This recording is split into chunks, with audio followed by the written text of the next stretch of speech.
Alright, about 78 hours at my regular job later, we are back. So the fret's been installed, fingerboard prep's done, fret's been installed. It's time to get these nubs pretty flush here at the end.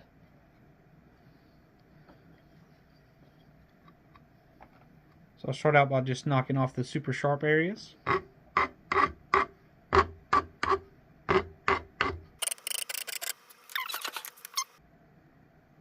Yeah, these are too short to trim any closer. Maybe this one.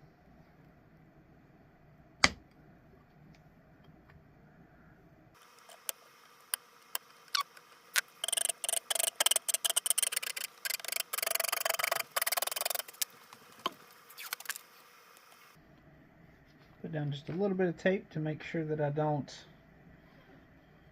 scar anything up. Shouldn't get that low anyway.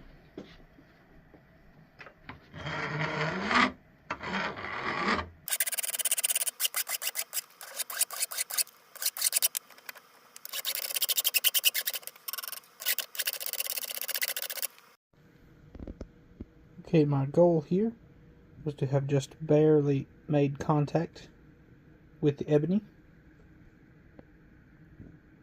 Ebony or rosewood is a little bit forgiving on the sides. This is much more difficult if there is a finish like on a maple fingerboard. You have to be a lot more careful with the finish on the side of the neck.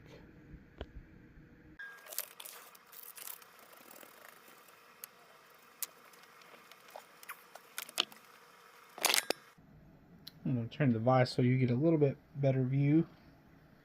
To do this last bit of cleanup, I've got a small piece of 600 grit. I'm going to use a piece of MDF that's flat.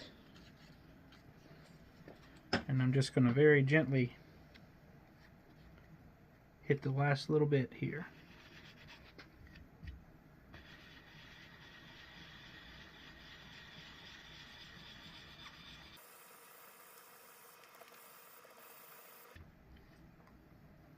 And that's super smooth feeling. At least the few that I've hit there is.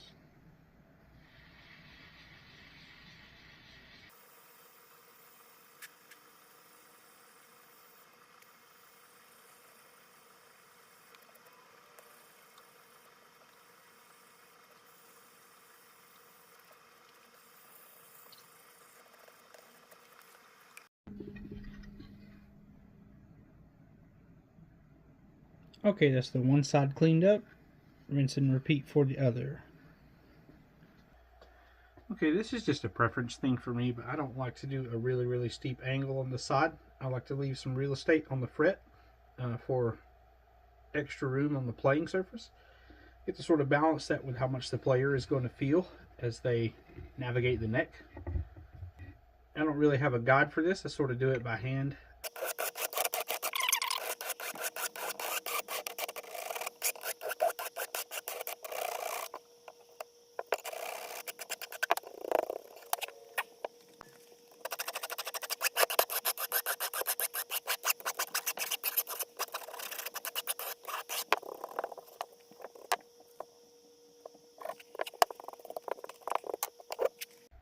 Alright, it's time to start thinking about leveling and crowning.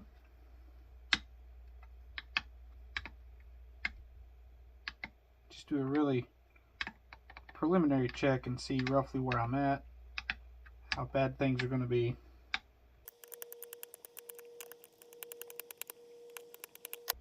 So this came out fairly close.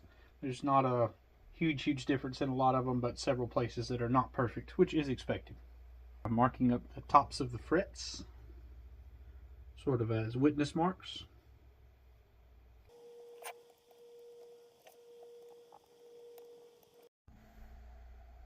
Okay, so with witness marks applied, I have a couple options. I can use a regular leveling file. This one came from StewMac. What I like to use, if I can, if I don't have a lot of material to remove, this is a Trend, is the company name, sharpening stone. I like to use this when I can because the 1000 grit leaves a much cleaner surface to clean up after, and there are no big file tracks or anything like that. So let's see how well this gets us here. Also, off camera, I verified one more time that the fingerboard is level. After installing the frets, I did have to barely crack the truss rod off just a little bit to get the fingerboard back into a level position.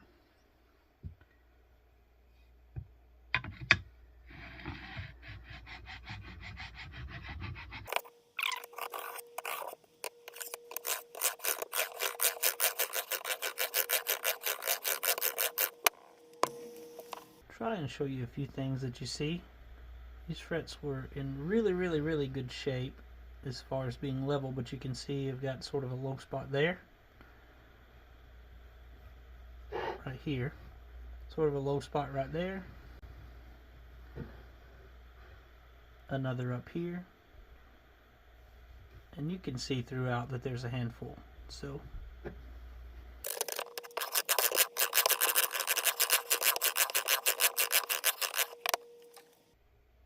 and that's pretty much hit all the witness marks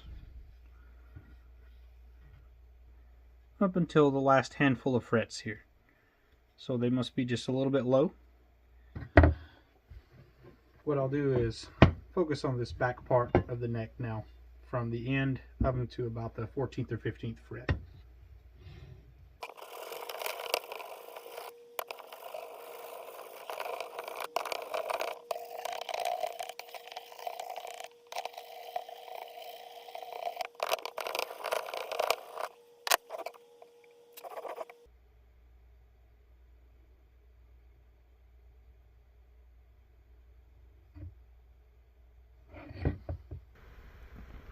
when you crown a fret, you put a witness mark back on top of the fret, and then you use a concave file to put the rounded shape back on until your witness mark is super thin.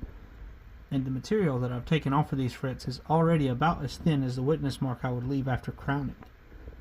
So I think what I'll do is take some 600 grit sandpaper. I did have one low spot that was remaining right here.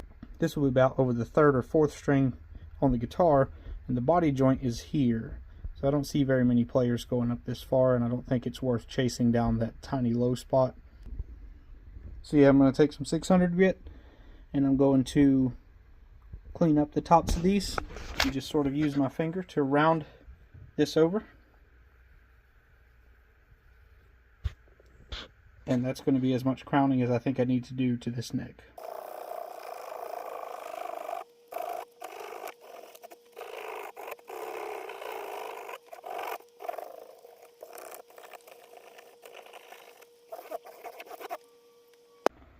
I've got it back over in the other vise just because it makes this stage a little bit easier. What I need to do now is round these ends, or shape the ends of these frets. They still feel just a little bit sharp. I want to do two things. I want to take this tiny corner off the bottom of the fret. I do that with the sharp edge of the file very lightly because I don't want to leave marks in this fingerboard. And I don't take this off because for it to truly feel good, it needs to be very flush.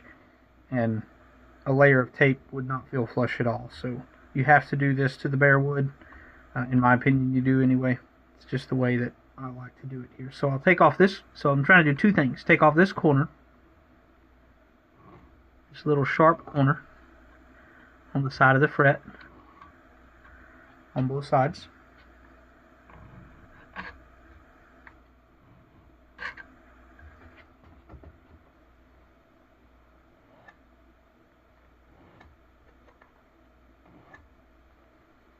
And then I'll take and flip the file over to where there's a safe edge. I'll run this against the fingerboard, and I'll run, what I'm trying to do is round over the very top edge of this fret.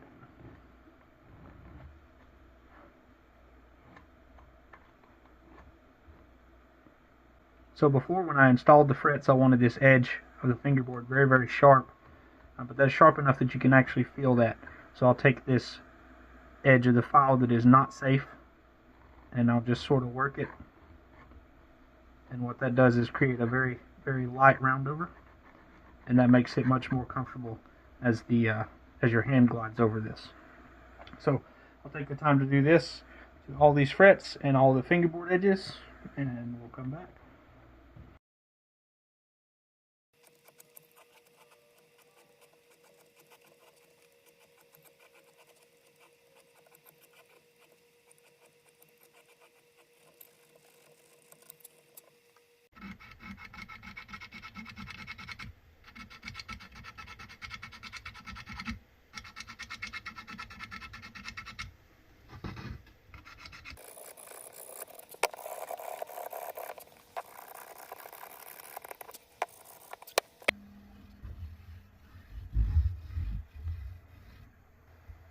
The ends of the frets are now done. The fingerboard edges between the frets are now rolled. And it feels pretty smooth as it is. And that's the rough surface off of this file without any finish sanding at all. So I'll bring this up like 600,000 grit, then probably some steel wool, and it'll be looking very nice and feeling very nice also by that time.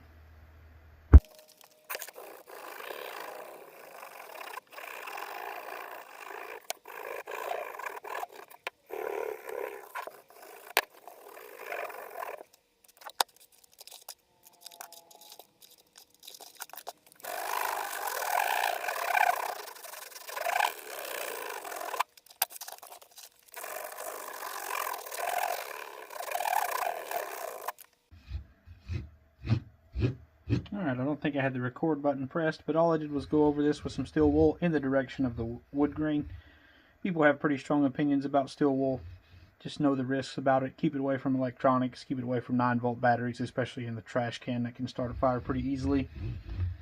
But yeah, I've gone in this direction with the steel wool, and primarily for the reason at this stage of cleaning up the fingerboard. It does start the process of polishing the fret, but that's not what I'm trying to do at this stage. I'm going to try to show this on camera. That first fret there has been polished. The second fret has not. So what I like to do to polish, rather than take the time to tape up the entire fingerboard, I think it's kind of a waste of tape to do that. Unless I'm finishing a maple neck or something. But on ebony or rosewood I always do this. I just put a single piece of tape on each side. And to polish the fret, I think that the fret feels a lot smoother if the final polish is done in the direction, in case you were going to bend strings on the top of the fret. I think it feels much smoother if you finish out the polish in this direction versus this direction. So take some 800 grit and go over it. Follow that with some 1200 grit. Follow that with the steel wool again. That already looks pretty good, but the last thing I like to do is use this Meguiar's metal finishing polish and a Dremel. Get a little fresh.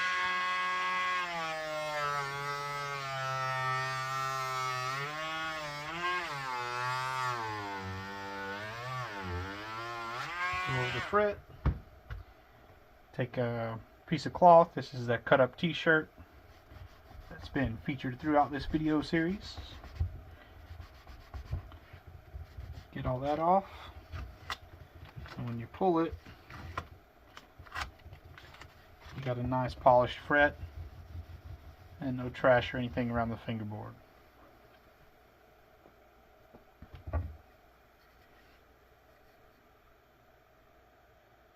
Those first couple are polished.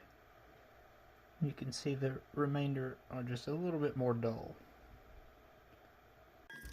I'll pop in real quick right here to say that the shine, when you do this, doesn't last forever. I do think that the smooth feeling lasts for a pretty good length of time, and I always like it when the customers first see the guitar and the frets are super shiny for them. Okay, that's everything nicely polished. And I think that came out pretty good. Keep this little scrap of t-shirt with plenty of fingerboard oil already on it, so I don't have to keep cutting new pieces. Let's give this a good oil. See what it looks like.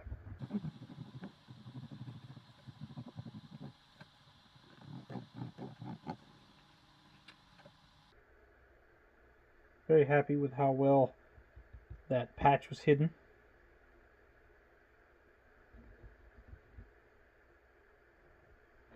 You really kind of have to know that's there to see it.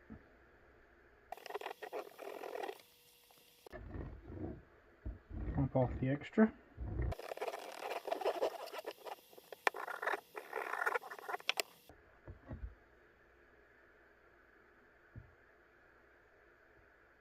And that's come out looking really nice, I think. I'm very happy with it. So I got the guitar all put back together. and I was going to start the process of making the bone nut and the bone saddle, but I realized that I need to do something about that small hairline fracture in the heel.